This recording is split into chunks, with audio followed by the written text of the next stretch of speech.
Olá, gente, tudo bem? Eu queria nesse vídeo tentar responder a uma pergunta que é algo que eu acho que interessa muitas pessoas, né? Que é entender como essa onda neoconservadora, essa onda reacionária tomou conta do nosso país, tá? E eu quero abordar alguns aspectos que contribuíram para que isso acontecesse no nosso país. Um dos grandes ícones do reacionarismo, do pensamento neoconservador no Brasil é um cara chamado Nando Moura. Ele chegou a mais de 3 milhões de seguidores no YouTube. Isso é uma quantidade enorme de pessoas, né? E a grande maioria deles são pessoas jovens, crianças, adolescentes, alguns adultos também. Mas a pergunta que se fica é a seguinte: por que essas pessoas jovens, pessoas que estão tentando ali se inserir num ambiente, sabe, de um pensamento, de uma linha mais, vamos dizer, progressista, no sentido de que o mundo está evoluindo, está se desenvolvendo, a questão da tecnologia e outras coisas, quer dizer, um mundo que está se encaminhando para algo diferente, por que esse desejo de se voltar para esses preconceitos, para essa visão de sociedade antiga, uma visão antiquada, uma visão fora da realidade que a gente vê para o futuro? E a resposta que eu acho que é mais provável é o medo, né? Quando a gente se depara com uma situação diferente, com coisas novas, naturalmente a gente sente um certo medo. E outra coisa que a gente também naturalmente pode sentir é um certo preconceito com aquilo que é novo. A gente sempre compara aquela coisa com o atual, com o que a gente conhece. E como a gente tem esse certo receio, né, a gente não quer sair dessa nossa zona de conforto, a gente acaba tendo um medo natural ali daquela coisa nova. Então essa coisa nova, ela deve ser apresentada para você, deve ser explicada para que você possa ter essa compreensão e você possa aceitar melhor isso. O problema é que na nossa sociedade não acontece muito isso, né? Muitas coisas elas viram lei, elas viram normas sociais sem sequer as pessoas terem parado para refletir, para entenderem o que realmente mudou. E a gente nota que a maioria das pessoas, pelo menos uma grande parte das pessoas, não tem noção do que está acontecendo, né? Elas simplesmente se sentem meio que forçadas a aceitar aquela imposição. Então, enquanto tem uma pequena quantidade de pessoas, relativamente pequenas, né?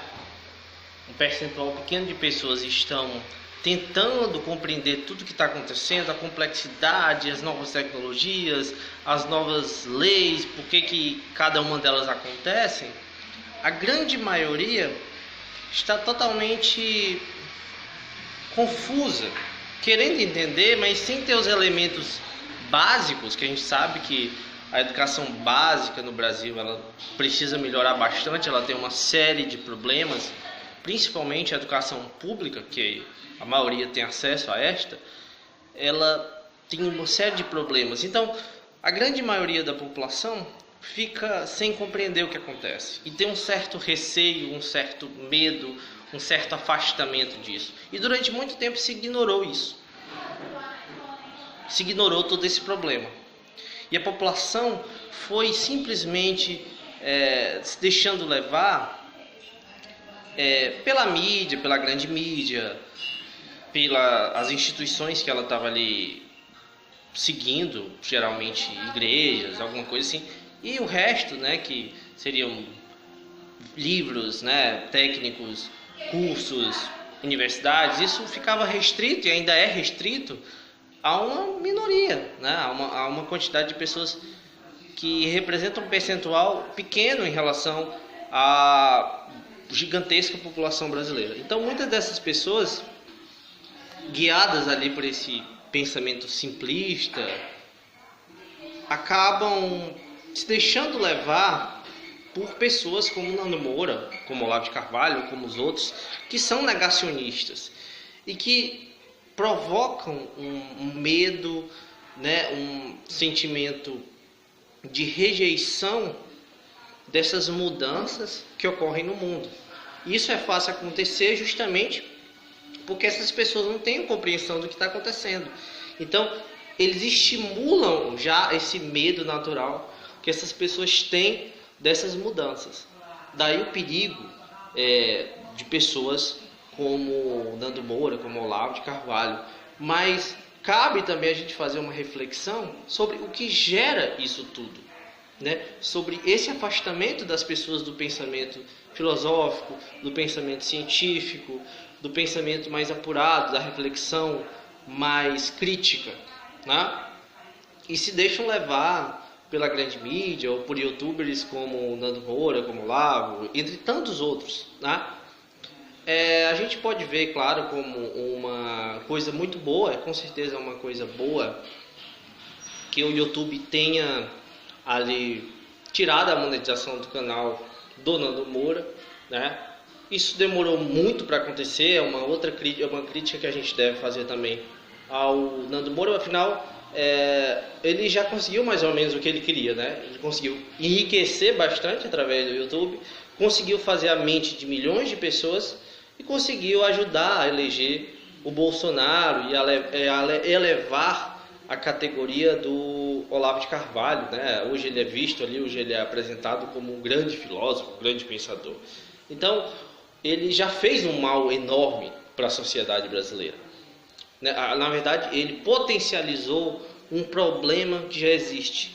E o que a gente deve fazer, claro, a gente deve atacar Nando Moura ou talvez outros, tudo bem, eu não sou contra quem faz isso.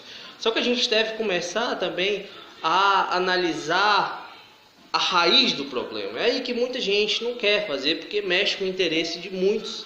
Não, isso daí é uma coisa muito radical. Não, a gente tem que ser radical nessas coisas. A gente tem que fazer uma mudança radical na educação, para melhorar o nível de educação brasileira, para investir mais, ao contrário do que o Bolsonaro está fazendo, que o Bolsonaro está tirando investimentos em educação, claro que é do interesse dele, ele não quer que as pessoas tenham acesso ao conhecimento. Ele justamente é contrário a isso, né? Ele quer piorar a situação, mas a situação realmente não é boa ainda. Está muitíssimo longe de ser boa, né? Então a gente tem que melhorar o nível de educação básica, tem que melhorar a educação nível médio, superior, técnico também. Enfim, a gente tem que fazer uma mudança estrutural nesse sistema, mas uma mudança que seja positiva e que democratize cada vez mais esse conhecimento filosófico, científico, ao contrário do que deseja aí o Bolsonaro, o Olavo de Carvalho e sua equipe, né?